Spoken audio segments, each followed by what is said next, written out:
Bonjour mon frère, bonjour ma sœur. Que l'amour de Dieu le Père repose en nos cœurs. Je vous souhaite la bienvenue sur ma chaîne et je vous invite à vous abonner si ce n'est déjà fait et à cliquer sur la cloche de notification afin de vous permettre de continuer à recevoir mes futurs enseignements. Si au soir de cette vidéo cet enseignement vous a plu, je vous invite à appuyer sur le pouce levé et à partager cette vidéo afin qu'un plus grand nombre de personnes aient accès à la connaissance de la parole de Dieu. Soyez-en remerciés d'avance, vous qui acceptez d'être des relais au travers desquels Dieu désire faire connaître sa parole dans le monde entier. Que Dieu se souvienne de vous et vous bénisse. Le thème que je voudrais partager avec vous est un thème essentiel pour l'entrée dans votre bénédiction. Ce thème s'intitule « La guerre de l'âme ».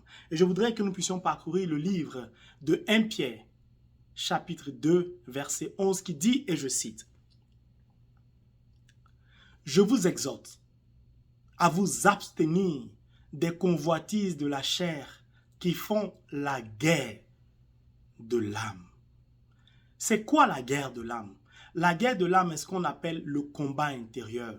La guerre contre soi-même. La guerre contre son alter ego. La guerre contre ses propres habitudes. La guerre contre son caractère, contre ses humeurs. Vraiment, c'est cet ensemble que Saint Pierre appelle la guerre de l'âme. Ces désirs de la chair qui nous poussent à nous séparer de Dieu, qui s'opposent au désir de l'esprit. C'est cela qu'on appelle la guerre de l'âme.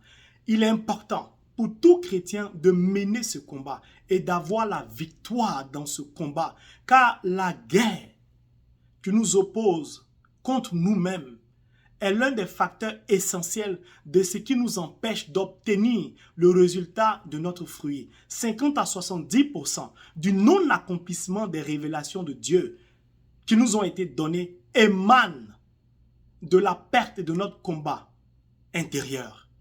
Alors je nous invite à prendre le livre de Galates en son chapitre 5 à partir du verset 17 qui fait une sorte de tableau d'opposition entre les désirs de la chair et les désirs de l'esprit. Puis, je vais essayer de vous donner un enseignement le plus clair possible et le plus simplement possible avec des exemples précis.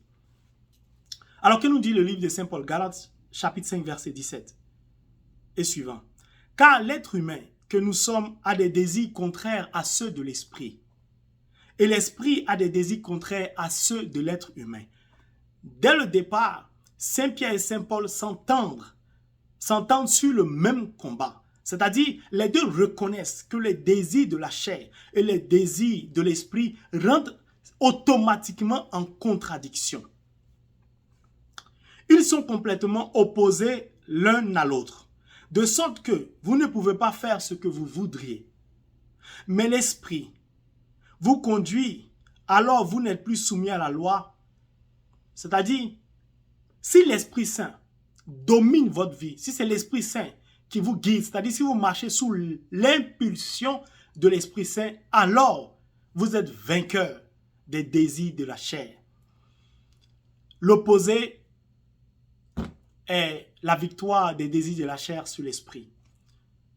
C'est quoi les désirs de la chair? Et c'est quoi les désirs de l'esprit? Les versets qui nous suivent nous en donnent quelques exemples. On sait bien à quoi conduisent les penchants humains, c'est-à-dire les désirs de la chair, la débauche, l'impureté, les actions honteuses, le culte des idoles et la magie, l'hostilité, les querelles, les jalousies, les colères, les rivalités, les discordes, les divisions, l'envie, les beuveries, les orgies et bien d'autres choses semblables. Voici ce que Saint Paul nous dit en ce qui concerne les désirs de la chair. Et vous constaterez que lorsque je vais lire les désirs de l'esprit, vous verrez par vous-même une opposition radicale. Mais ce que l'Esprit Saint produit, c'est l'amour, la joie, la paix, la patience, la bienveillance, la bonté, la fidélité, la douceur, la maîtrise de soi. La maîtrise de soi est une arme très capitale pour la victoire du combat intérieur, vous comprendrez.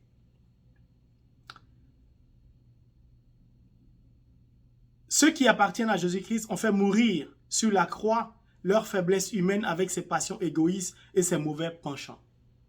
Donc Saint Paul aussi, tout comme Saint Pierre, nous annonce que la victoire, nous l'avons déjà d'avance.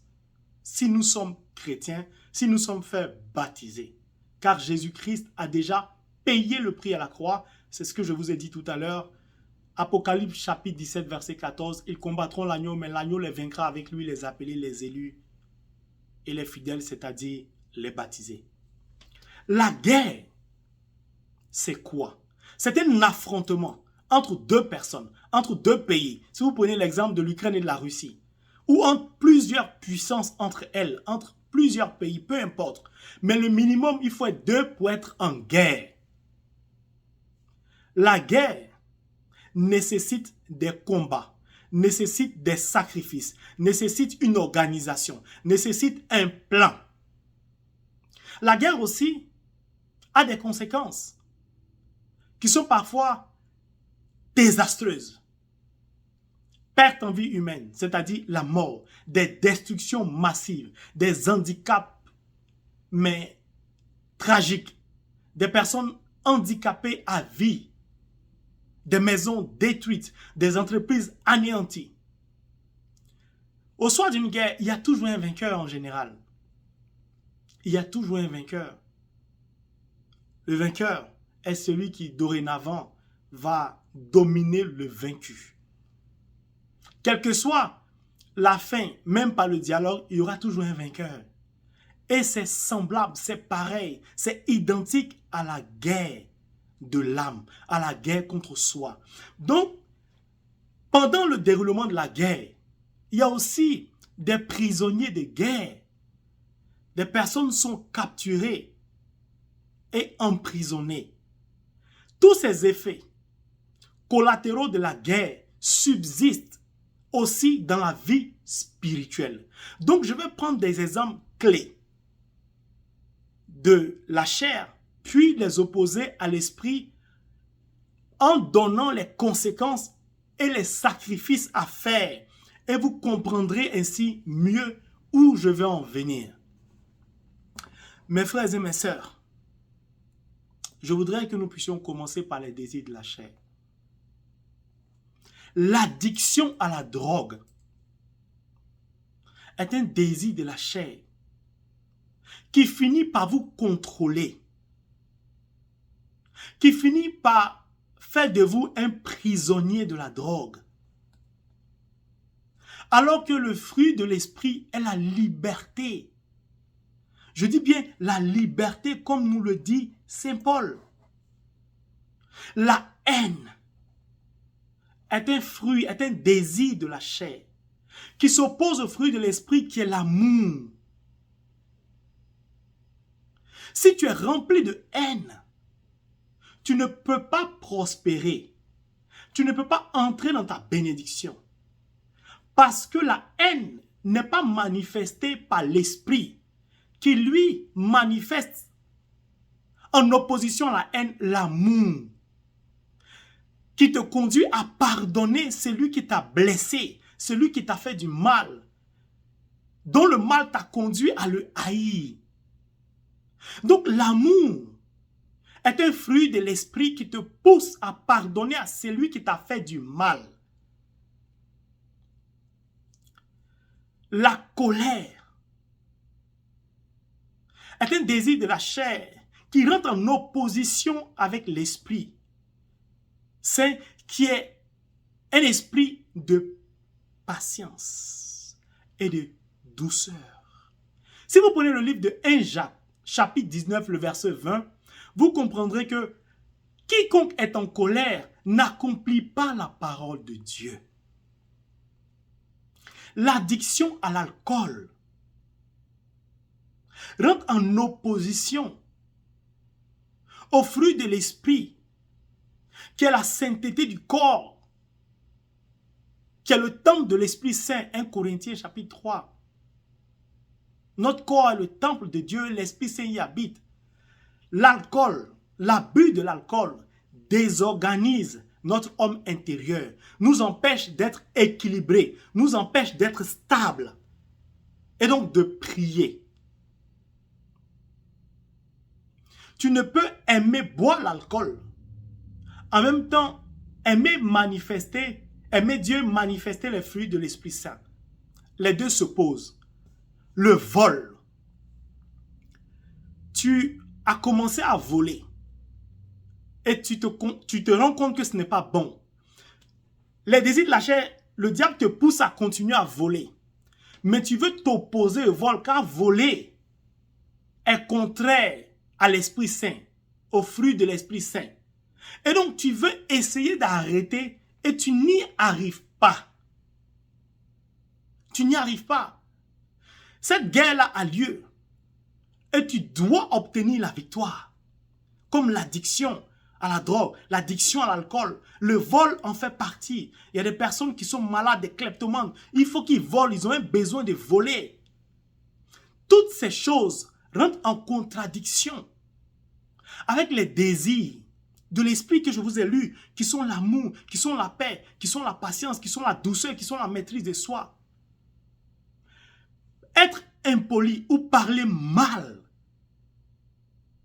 t'empêche d'être en adéquation avec l'Esprit Saint, donc de manifester les fruits de l'Esprit Saint. Le psaume 34, le verset 14 nous dit « Garde ta langue du mal et tes lèvres de médisance. » Tu ne peux pas prier Dieu avec le même canal, c'est-à-dire ta bouche, utiliser ta langue pour louer, adorer Dieu et utiliser ce même canal qui est ta bouche pour insulter, pour mentir, pour mépriser. Cela n'est pas compatible. Ce genre de combat nous empêche terriblement, mes frères et mes sœurs, d'entrer dans nos bénédictions. Nous prenons des habitudes, nous avons des caractères durs. Pour moi, ne reste pas à l'étranger. Je n'accepte pas qu'on me parle mal. Je dois toujours avoir le dernier mot. Même quand tu n'as pas raison, tu essaies quand même de toujours faire comme si tu as raison et tu veux qu'on te donne raison. Et tu es nerveux ou tu es nerveuse. Tu parles toujours aux gens avec violence, avec nervosité, alors que c'est un esprit de douceur que tu as reçu le jour de ton baptême. Donc tu peux être baptisé, mais ne pas entrer dans ta grâce parce que tu ne manifestes pas les fruits de l'Esprit Saint. Je vais vous donner un exemple des conséquences et des sacrifices du combat intérieur pour avoir la victoire. Commencez d'abord par lire les fruits de l'Esprit Saint et à manifester les fruits de l'Esprit Saint. C'est comme ça que vous aurez la victoire. En plus de manifester les fruits de l'Esprit Saint, il vous faut beaucoup lire la Bible comme moi, beaucoup prier et beaucoup jeûner, afin que votre homme intérieur puisse grandir et dominer les désirs de la chair. Car la victoire, vous l'avez d'avance. Mais vous devez manifester les fruits de l'Esprit Saint afin de voir maintenant apparaître, être matérialisé votre victoire, c'est-à-dire l'obtention de vos grâces ou de votre bénédiction, de voir l'accomplissement ou la matérialisation des révélations qui vous ont été faites.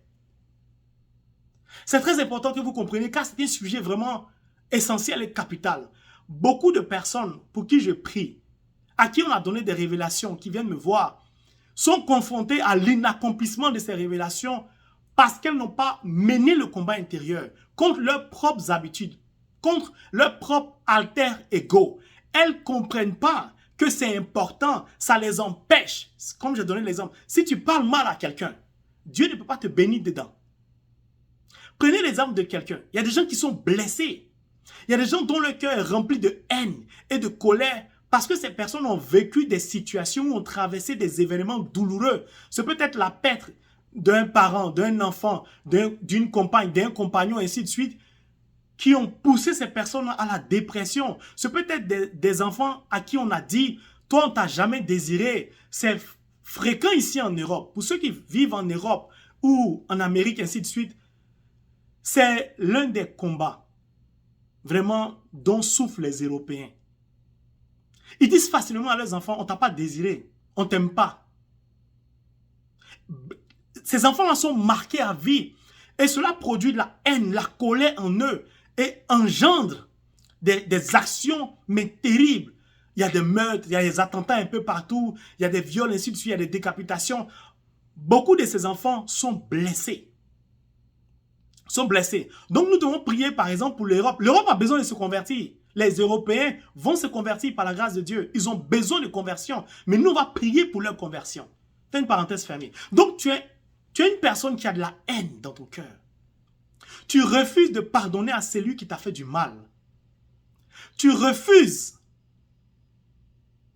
de parler à celui qui t'a blessé, qui désire te demander pardon. Alors, tu vas devenir un prisonnier de guerre. Parce que la haine, parce que la colère va finir par t'emprisonner, mon frère. Tu seras libre, peut-être, de chair physiquement, mais tu seras emprisonné spirituellement. Et à partir de ce fait, toutes tes prières ne vont pas obtenir grâce. C'est pour ça que je vous demande de ne pas insulter, de ne pas mal parler aux gens, de pardonner, de laisser tomber la colère. Quiconque est en colère n'accomplit pas la parole de Dieu. Jacques 1, verset 20. La haine. Pardonnez à toutes ces personnes qui vous ont blessé. Videz votre cœur.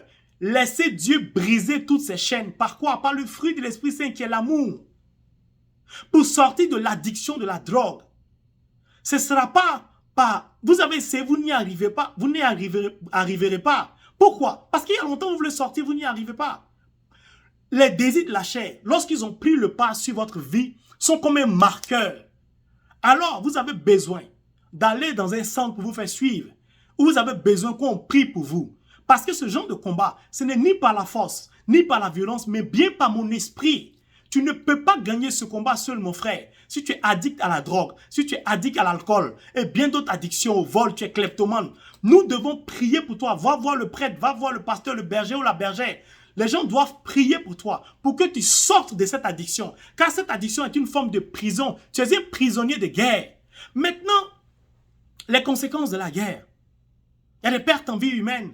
Tu vas perdre tes dons spirituels à force de parler mal aux gens, à force de mentir, à force de diviser les membres de ta famille, à force de mépriser ton ami, à force d'insulter un membre de ta famille, à force d'être la source de division dans beaucoup de lieux, dans ta vie et dans ton entourage. Ce sont les fruits de la chair que tu manifestes, la jalousie. Tu aimes toujours ce que les autres ont, tu envies les gens. Toutes ces choses-là peuvent te conduire à ta perte. Tu peux perdre ainsi tes dons spirituels, mais tu peux être aussi handicapé. Il y a des handicapés de guerre. Vous voyez des soldats qui reviennent, qui ont les pieds coupés, qui sont amputés. Mais ça peut être une partie de ta bénédiction qui est retenue. En fait, Dieu a décidé de t'accorder un mariage. Tu as réussi à rencontrer ton partenaire, mais tu vois que tu as du mal à franchir le pas pour arriver au sacrement du mariage. Oh, c'est là-bas que Dieu t'attend. Il t'a appelé au sacrement du mariage. Il ne t'a pas appelé à la vie de concubinage. Mon frère, ma soeur, la haine, la colère, la jalousie, l'envie, l'impudicité, l'infidélité. Tu ne peux pas être avec une femme. Tu marches avec ta femme et tu retournes ta tête pour regarder la forme physique d'une autre femme. Tu es assis au restaurant avec ton mari et tu acceptes de glisser ton numéro. Parce qu'un homme te l'a demandé, ou tu dis au serveur ou à la servante de te donner le numéro ou de donner ton numéro au monsieur qui est assis là-bas, alors que tu es assis avec ton mari. Ce sont les désirs de la chair qui te poussent à avoir de telles attitudes. Il y a beaucoup, par exemple, ici en Europe, comme en Afrique, les brouteurs, c'est quoi? C'est le désir de cupidité, avoir l'argent facile, en détruisant la vie des autres. Les désirs de la chair nous poussent à anéantir la vie de notre prochain. Alors que non, Dieu nous demande d'aimer notre prochain. Tu dois avoir la maîtrise de soi. C'est pour ça que je t'invite à beaucoup lire la parole de Dieu. Car la parole de Dieu, Jean 6, verset 63, est esprit et vie. L'esprit vivifie, la chair ne sait de rien. Mon frère, ma soeur, c'est la lecture de la parole de Dieu. C'est l'assiduité dans la prière. C'est la fréquence de tes jeûnes qui va te faire gagner sur les désirs de la chair. Tu n'as pas le choix, tu dois mener ce combat. Et je sais de quoi je parle. Quand vous réussissez à mener ce combat, vous verrez très bien que ce que Dieu vous a révélé va s'accomplir. Vous verrez que vous n'aurez plus d'obstacles. Moi, il y a des gens qui me parlent mal, je les regarde. Je suis calme. Je parle avec douceur en général. Ça ne veut pas dire que je suis parfait, attention. Mais je me bats pour manifester les fruits de l'Esprit Saint. Je lis beaucoup la Bible. Donc, vous allez me voir rarement en train de m'affairer. Je ne suis pas quelqu'un de curieux. Pourtant, je l'étais avant. Mais à force de lire la Bible et de comprendre et de vouloir manifester la parole de Dieu que je lis, j'ai fini par manifester les fruits de l'Esprit Saint. Chaque chrétien, en lisant la Bible, doit essayer de confronter sa vie, de rendre sa vie semblable à la parole de Dieu. C'est-à-dire, vis sous l'impulsion de l'Esprit Saint, mets en pratique la parole de Dieu que tu lis. Mon frère, ma soeur, ne laisse pas. Il y a beaucoup d'exemples, j'essaie d'aller rapidement pour ne pas que la vidéo soit longue, qui nous empêchent d'entrer dans notre bénédiction. Je donne l'exemple de la haine, de la colère, du manque de pardon. Mais ça peut être aussi, tu es humilié, tu es méprisé par les membres de ta famille, tu es rejeté par les membres de ta famille. C'est le diable qui pousse les membres de ta famille à te provoquer afin que tu t'énerves. En t'énervant, tu vas vouloir leur parler mal. Tu vas vouloir dire ça suffit, il faut que ça s'arrête. Et tu vas ainsi manifester sans le vouloir les désirs de la chair, qui sont la colère, qui sont la haine, qui sont mais vraiment toutes sortes d'opposition à l'Esprit Saint. C'est pour cela je vous invite à lire la parole de Dieu. Parce que quand vous lisez la parole de Dieu, il y a beaucoup d'événements qui ne vous perturbent plus. Vous obtenez la victoire. Et quand vous obtenez la victoire, vous dominez. C'est ce que je vous disais tout à l'heure. Deux personnes qui rentrent en guerre. Il y aura un vainqueur. Celui qui a vaincu dominera le vaincu. C'est comme ça. Alors, quand tu vas grandir spirituellement par les conseils que je vais te donner, tu verras que les désirs de la chair ne pourront plus prendre le pas sur toi. C'est-à-dire, tu peux voir un vêtement de marque. Si tu ne l'achètes pas, ça ne te dit rien. Il y a des gens, s'ils ne sont pas habillés en telle ou telle marque, leur vie n'a pas de sens. Ils sont esclaves des marques. Ce sont les désirs de la chair. Et ils font de ces marques un dieu. Un dieu. Et cela pousse à l'idolâtrie, où je voudrais vraiment arriver et terminer par là. Car l'un des fruits des désirs de la chair, le culte des idoles et la magie. Mon frère, ma soeur, tu ne peux pas être chrétien. Et quand ton enfant est malade, ou tu traverses des situations difficiles, tu te souviens que dans ton village, il y a un féticheur. Tu te souviens que dans tel environnement, il y a un marabout. Tu te souviens que dans votre famille, vous avez adoré une eau. Que cette eau la rend fertile selon vous. Et tu as quoi au village? Pour aller voir le marabout, pour aller voir le féticheur, pour aller voir je ne sais pas comment on l'appelle dans ton village. Cet homme qui fait des pratiques mystiques. Tu vas adorer la forêt, tu vas adorer un bois, ou c'est quelque chose qu'ils ont bâti. Laisse-moi te dire, ce que tu fais rentre en opposition avec l'Esprit de Dieu. C'est pour cela, Dieu ne te bénit pas. Parce que, tu n'es pas chrétien. Tu ne manifestes pas les fruits de l'Esprit Saint et tu as plus confiance à un féticheur, à un caillou, à une eau, qu'à Dieu. Comment veux-tu que dans ces conditions, Dieu guérisse ton enfant? Pourquoi nous avons du mal à faire confiance à Dieu? Alors, je voudrais que nous puissions prendre un passage de la Bible qui va nous éclairer là-dessus. Si nous prenons le livre de Galates, chapitre 4, du verset 8 à 9, qui dit, et je cite, « Mais autrefois, vous ne connaissiez pas Dieu. C'est pourquoi vous serviez comme des esclaves des divinités qui en réalité ne sont pas des dieux. À présent, vous connaissez Dieu. Bien plus, Dieu vous a reconnu comme sien. Comment se peut-il alors que vous retourniez à ces principes élémentaires sans pouvoir ni valeur pour en devenir à nouveau des esclaves? Pourquoi tu partais voir le féticheur, le caillou, ainsi de suite? Aujourd'hui, tu as accepté le Christ et tu retournes encore pour aller voir des marabouts. Pourquoi? Pourquoi? Le Seigneur te dit, pourquoi tu fais ça? Mieux, Dieu va loin. Il dit de prendre Deutéronome chapitre 4 à partir du verset 28 qui dit, et je cite, « Vous servirez des dieux, ouvrage des mains d'hommes, du bois et de la pierre, qui ne peuvent ni voir, ni entendre, ni manger, ni sentir. » Mon frère, ma soeur, Dieu dit, arrête d'adorer le caillou, là, le bois qu'un être humain a fabriqué. Dieu, un être humain ne peut jamais le fabriquer. Il y a des gens qui me disent, dans le village, il y a un caillou, on adore. Le caillou, il a fait que dans notre famille, personne ne peut travailler. Mon frère, tu n'es pas chrétien. Si tu es chrétien, tu comprendras que Dieu a créé le caillou pour ton bien. Le caillou, là, il y a une vie dans le caillou. Ou si tu veux, le caillou contient une énergie.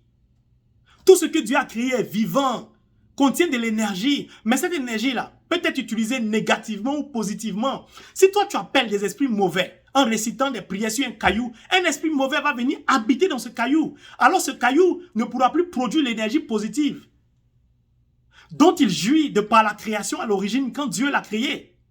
Et ainsi, tu seras soumis, tu seras esclave de ce caillou. Vous partez adorer une autre, dans ta famille, ils ont adoré l'autre. Mon frère, ma soeur, Dieu dit, faut arrêter ça. Quand le caillou, l'eau, le bois, la statue qu'un menuisier a fabriquée, qu'ils ont pris pour appeler des mauvais esprits, Dieu dit ce sont des faux dieux. Ils ont des bouches, ils ne parlent pas. Ils ont des yeux, ils ne voient pas. Ils ont des oreilles, ils n'entendent pas. Arrêtez d'aller chez les féticheurs, chez les marabouts. Arrêtez ça. Dieu vous demande d'arrêter. Car cela s'oppose à l'Esprit Saint qui doit vous conduire dans votre bénédiction. Certaines personnes vont jusqu'à dire, Dieu a dit, aide-toi, le ciel t'aidera. Dieu n'a jamais dit ça dans ce sens-là. Mon frère, ma soeur, ce que je te dis est important. Le combat, tu dois le mener. Tu dois le vaincre. Tu vas le vaincre par la parole de Dieu. Tu vas le vaincre par le sang de l'agneau. Tu vas le vaincre par ton jeûne. Tu vas le vaincre par la prière. Il n'y a pas d'autre solution. Et bats-toi pour manifester les fruits de l'Esprit Saint. Apprends à parler avec douceur. Si quelqu'un t'énerve, tu n'es pas obligé de répliquer avec violence. Ben Sirach ou Siracide, chapitre 3, verset 17. Agis avec douceur en tout ce que tu fais. Arrête de critiquer les gens. Ça s'oppose à l'Esprit Saint. Prends ta Bible, Proverbe chapitre 10, verset 19. Là où abondent les paroles, le péché demeure. Quand on est chrétien, on ne bavarde pas beaucoup. On n'insulte pas les gens. Si quelqu'un t'insulte, tu t'excuses, tu quittes devant lui. Tu n'es pas obligé de lui rendre le mal par le mal. Mon frère, ma soeur, le diable, au travers du désir de la chair, nous pousse à agir pour accomplir lui ses œuvres et non les œuvres de Dieu. C'est ce message que je voulais te donner aujourd'hui. Et pendant que j'étais en train de partager ce message avec vous, le Seigneur est en train de me parler d'un certain nombre de personnes pour qui nous prions. Je ne pourrais pas citer tout le monde parce que je veux que la vidéo soit vraiment moins longue. Pendant que je parlais, Ravel, la dernière fois, Dieu a donné un message pour toi. Mène le combat intérieur. Tu es confronté à l'humiliation. Je ne me souviens plus exactement de tous les messages, mais je sais que tu es méprisé, tu es banalisé, tu es ridiculisé. Peut-être on ment sur toi, peut-être on t'accuse à toi, je ne sais pas, mais Dieu a montré ton humiliation. Il dit tu souffres. Et que je crois que tu es le plus grand de ta famille ou le plus petit, je ne me souviens plus. Mais en tout cas, on ne te considère pas. Mène le combat. Mène le combat car Dieu dit, le chemin que tu as emprunté, le chemin, la situation que tu vis, est le chemin de ta gloire. Mon frère, je te le dis aujourd'hui. Et pendant que je suis en train de parler, le Seigneur me dit de te dire, faut lire 1 Samuel 17, verset 34. Laisse-moi te dire, mon frère, ma soeur, vous n'imaginez pas ce que Dieu est capable de faire. Alors, David dit, quand je garde les moutons de mon père, si un lion ou un autre animal sauvage vient et prend un mouton du troupeau, je cours derrière lui, je le frappe et j'arrache le mouton de sa gueule. Et s'il vient contre moi, je le saisis à la gorge et je le tue. Voilà comment je fais pour tuer les lions et les autres animaux sauvages. Mon frère Ravel, pendant que je suis en train de donner cet enseignement, le Seigneur me dit, regarde Ravel, c'est moi qui ai choisi David, il était le plus petit. C'est à lui on confiait le bétail. David a fait ses preuves au désert. Il conduisait le bétail à un point d'eau. Quand un lion arrivait à prendre un mouton dans son bétail, il poursuivait le lion, il arrachait le mouton de sa gueule, il tuait le lion. Si le lion s'en prenait à lui, il déchirait la gueule du lion. Ravel, Dieu préparait ainsi le roi David à être le roi de Dieu. Il a dit, je ferai de toi mon roi et je ferai de tes ennemis ton marchepied. Ravel, Dieu va faire de tes ennemis ton marchepied. Ils viendront à tes pieds. Dieu te prépare à une élévation. Dieu veut te bénir. Donc ce que tu traverses est pour te briser, est pour t'abaisser, est pour te préparer à la gloire à laquelle il t'a prédestiné. Mon frère, dis merci à Dieu, je te dis, il a commencé le processus de ta bénédiction. Malcolm, tu es un sénateur. Tu es quelqu'un qui a gagné la victoire, la guerre de l'âme. Tu as vaincu la guerre contre toi, contre ton alter ego. Et ainsi, tu fais du bien à l'hôpital, tu fais du bien aux orphelins. Mais ta femme a un problème d'enfantement. Laisse-moi te dire, Malcolm, Tu es un sénateur ou tu travailles à l'Assemblée nationale, un truc comme ça, je ne sais pas dans quel pays. Mais le Seigneur dit de te dire, tes bonnes œuvres que tu manifestes sont les fruits de l'Esprit Saint qui t'ont donné la victoire sur les désirs de la chair. Alors Dieu t'accorde l'enfantement aujourd'hui. Dieu donne un enfant à ta femme, Malcolm. Reçois ce message et dis merci à Dieu parce qu'il a vu tes bonnes œuvres. Elodie, tu vas te marier. Sois sans crainte, le Seigneur dit tu vas te marier. Sylvain, tu auras ton travail. Tu auras le travail. Car le temps que tu as patienté tire à sa fin et Dieu va te donner un travail. Tabitha, ton problème est un problème d'enfantement. La bonté de ton cœur, les fruits de l'Esprit Saint que tu as manifestés, t'ouvre aujourd'hui les portes du ciel. La grâce de l'enfantement vient t'envelopper maintenant. Vous allez témoigner toutes ces personnes. Vous allez témoigner de la puissance de Dieu. Dieu est en train de faire du bien à beaucoup de personnes qui ont mené le combat, la guerre de l'âme et qui ont obtenu la victoire parce que ces personnes se sont abandonnées à Dieu. Ces personnes ont commencé à lire la Bible. Ces personnes ont commencé à faire du bien. Fabrice, ta soeur, je ne sais pas si c'est ta petite soeur ou ta grande soeur, t'aime beaucoup. Elle donne beaucoup tes sujets de prière. Et continue à manifester les fruits de l'Esprit Saint. Nous avons continué à prier pour toi. Mais hier particulièrement, j'ai prié beaucoup pour toi au Saint-Sacrement pendant des heures. Et mon groupe de prière a beaucoup soutenu ton sujet de prière. Et le Seigneur dit, il a réceptionné tes dossiers. Il va les traiter. Mais sois patient. Sois patient. Car Dieu prépare vraiment une grande bénédiction pour toi. Ne sois pas pressé. Et souviens-toi de l'amour car ta soeur ou ta petite soeur ou ta grande soeur pour toi. Souviens-toi d'où tu viens quand tu vas sortir de la situation dans laquelle tu te trouves. Dieu va te bénir. Souviens-toi d'où tu viens. Souviens-toi d'où tu viens. Tes dossiers ont été réceptionnés. Et Dieu est en train de faire son travail. Sois sans crainte. Dieu te bénira et t'accordera le travail. Il y a beaucoup de personnes, je ne pourrais pas citer parce que la vidéo a déjà dépassé 30 minutes. Mes frères et mes sœurs, l'important. Le Seigneur me dit,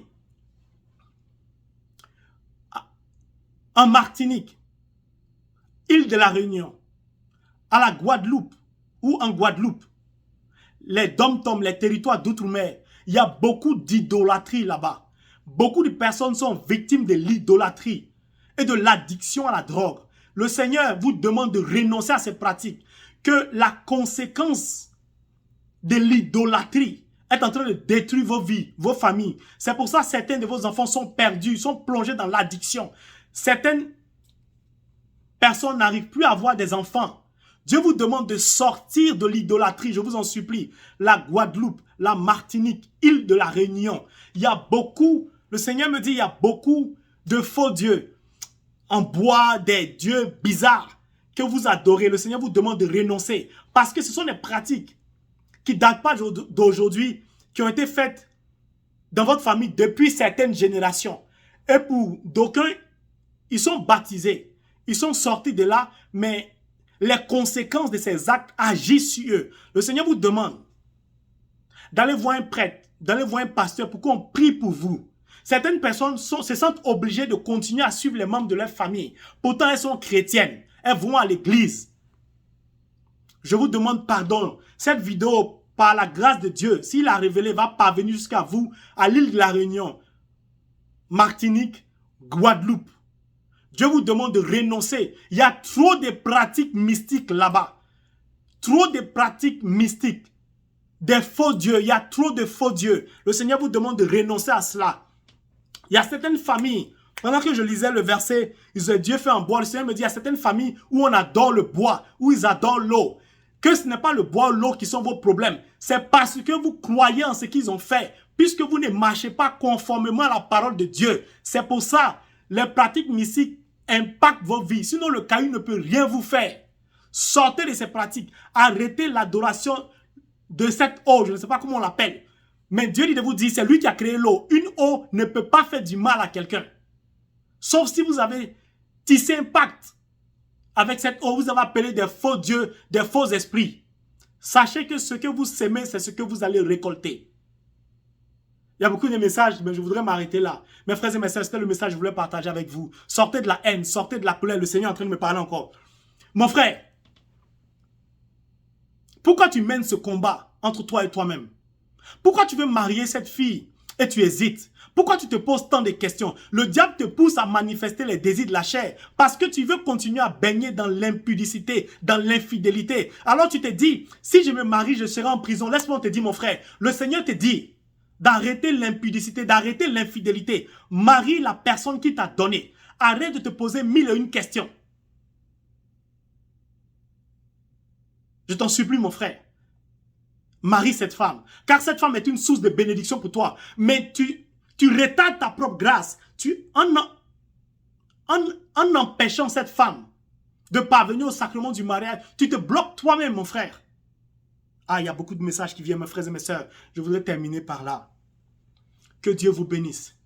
Que Dieu bénisse toutes ces personnes dont j'ai mentionné le nom et les difficultés. Et je vous rassure que je vais continuer à prier pour vous. Je prie individuellement pour chacun, chaque nuit ou quand je vais au Saint-Sacrement ou à la messe.